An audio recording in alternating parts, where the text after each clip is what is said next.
नमस्कार मित्रांनो, नशीबवान आणि ठरलं तर मग या सिरियलच्या महासंगम एपिसोडमध्ये काय घडले आपण ते बघणार आहोत. सावीच्या तोंडावर तिनेच तयार केलेली गुंगीची मेहंदी पडते. त्यावेळेस तिचं खूप हसू होतं, ती खूप चिडते. त्यावेळेस सायली आणि सावी यांच्या दोघींमध्ये वाद होतात. सायलीला प्रिया दिसते. तू इथं काय करतेस असं ती विचारते. माझ्या मैत्रिणीच्या लग्नाला आले आहे असं ती बोलते. त्यावेळेस कोण मैत्रीण असं विचारल्यानंतर ती सावी बोलते, पाशीशी इथे येणार नाही, राहुकेतूची चांगली जोडी जमली या ठिकाणी असं सायली बोलते.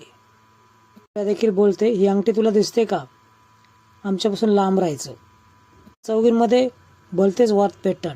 त्यावेळेस वासंती बोलते की तुम्ही तरी बोला काहीतरी. त्यावेळेस नागेश्वर बघू दे काय होतंय पुढे असं बोलतो. सायली तर प्रियाला चांगलीच धमकवते. आत्ता तर मला इथे दिसली आहे, पण काही जर वेगळं करायचं ठरलं ना तर थोबाड रंगवून तुझं.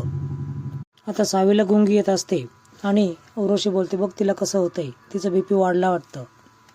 सर्वांसमोर गुंगीचं प्रकरण उघडकीच होऊ नये म्हणून बीपीचं कारण पुढं केलं जातं आणि तिला तिथून घेऊन झालं जातं. तर चक्क हातानी तिला फरफडत बाहेर नेते आणि प्रियाला स्पष्टपणे सांगते की तुझी अशुभ दृष्टी या घरावर नको. संकट आलं होतं, आपण ते परतून लावलं आहे असं सायली गिरिजाला सांगते. उर्वशी आणि प्रिया दोघी नाकाला हात लावतात आणि त्या सावीची मेहंदी पुसतात. खरं तर सावी तर बेशुद्ध पडलेली असते. सायली ज्यावेळेस मेहंदी काढत असते गिरिजाच्या हातावर, त्यावेळेस तुझी मेहंदी खूप छान लागणार आहे आणि तू सगळ्यांशी चांगलं वागणार आहे असं बोलते. त्यावेळेस ती मेहंदीचं महत्त्व पटवून देते. सांगताना नेमकं प्रिया आणि उर्वशी ऐकते. ते चांगलं जळतात. सायलीने माझा खूप अपमान केला आहे असं प्रिया बोलते. आता हे तुमच्या पूर्ण मर्यादित राहिलेलं नाही, तर मी देखील या अपमानाची बदला घेणार आहे असं बोलते. प्रियाच्या डोक्यात वेगळंच शिजत असतं. मेहंदी तर झाली, पण हळदी होऊन द्यायची नाही असं ती बोलते. त्या दोघींचं हसू कसं नष्ट होतं ना, आपण हे बघूयात असं उर्वशी प्रियाला बोलते. उर्वशी सांगू लागते, तिच्या बापाच्या ऑपरेशनला पैसे दिले ना तेव्हा ही लग्नाला तयार झाली. त्यावेळेस प्रिया बोलते, जर तिच्या वडिलांना वाचण्यासाठी ही लग्न करू शकते तर ती कुठल्याही लेवलला जाऊ शकते. आपण त्याचा फायदा घेऊयात असं प्रिया बोलते. ज्यावेळेस फोटो सेशन चालू असतं त्यावेळेस मनामध्ये रुद्र विचार करतो की देवी तुझ्या कृपेनेच मी हिच्या प्रेमात पडलो आणि तिच्यावरच माझं लग्न होत आहे. मी किती नशीबवान आहे. तिच्या मनात म्हणत असते, देवी तुला तर माहीत आहे हा एक व्यवहार आहे, पुढे काय होईल हे तुझ्या कृपेने होऊ दे. अर्जुन आणि सायली एकमेकांच्या हातावर मेहंदी काढतात. इकडे सचिन आणि साक्षी एका रूममध्ये असतात.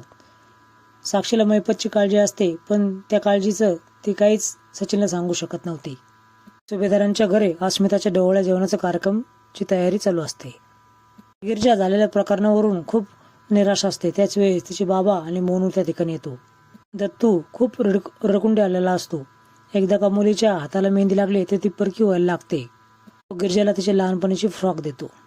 फ्रॉक घालूनच प्रभासने दत्तूकडे त्या मुलीला दिलेलं असतं लहानपणी. तुझ्या लहानपणीची आठवण आहे, तुझ्या आईने खूप जपून ठेवली होती. मग ते तुझ्या कानातले देखील आहे. गरीब बापाकडं तुझ्यासाठी देण्यासाठी एवढंच आहे. बाबा तुम्ही असं काय बोलतात, यामध्ये माझ्या आईचा स्पर्श आहे असं गिरिजा बोलते. प्रिया, उर्वशी आणि सावी हा सर्व प्रकार लांबून बघत असतात. तो गिरिजाचा बाप, त्याच्यासाठी ती काही करू शकते असं उर्वशी त्या प्रियाला सांगत असते. उद्या हळदीला येणार नाही याचा सर्व प्लॅन ही प्रिया सांगते. तुझ्या बाबाचा तब्येत खूप बिघडलेली आहे असं निरोप हिच्यापाशी पोहोचायचा आणि ही बाहेर निघेल. का ती बाहेर पडली तर पुन्हा या घरामध्ये येणारच नाही असं सर्व नियोजन होतं. इकडे मैपत चांगलाच घाबरलेला असतो. तो नागेश्वरला बोलतो, ना कोर्ट ना कचेरी, तर मला इथं जेलसारखा अनुभव भेटत आहे. तो अर्जुन दोनदा माझ्याकडे आला होता, पण मी थोडक्यात वाचलो कारण रुद्र आला होता. मैपत पुढं बोलू लागतो की 6 महिन्याने तू हिला मारून टाकणार आहेस का. त्यावेळेस नागेश्वर हो बोलतो. त्यावेळेस मैपत चांगलाच डायलॉग मारतो, म्हणजे 6 महिन्याने हा नाग तिला डसणार तर, आणि ह्या नागात किती विष आहे हे दुसरा नागच ओळखू शकतो असं तो मैपतला टोला मारतो. दत्तूने ज्या वस्तू दिलेल्या असतात ती घेऊन गिरिजा आतमध्ये जाते. ती फ्रॉक बघते आणि तिला आईची ऊब मिळते आणि तिला छकुली छकुली असा आवाज येऊ लागतो. तर दत्तूने जे कानातले म्हणून दिलेले असतात ते अक्षरशः नागेश्वरचे ब्रेसलेटचे घुंगरू असतात.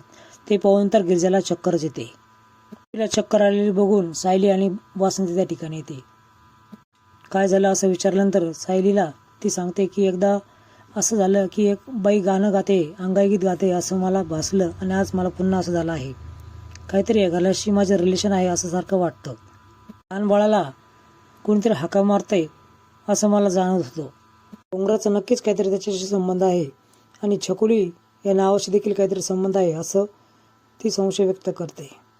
हे ऐकल्यानंतर सायलीला देखील अर्जुनशी घातलेले लहानपणीचे क्षण आठवतात. ही अस्पष्ट. वासंती रुद्राला सांगते की तिला चक्कर आली आहे. त्यावेळेस दोघंही धावत त्या ठिकाणी जातात.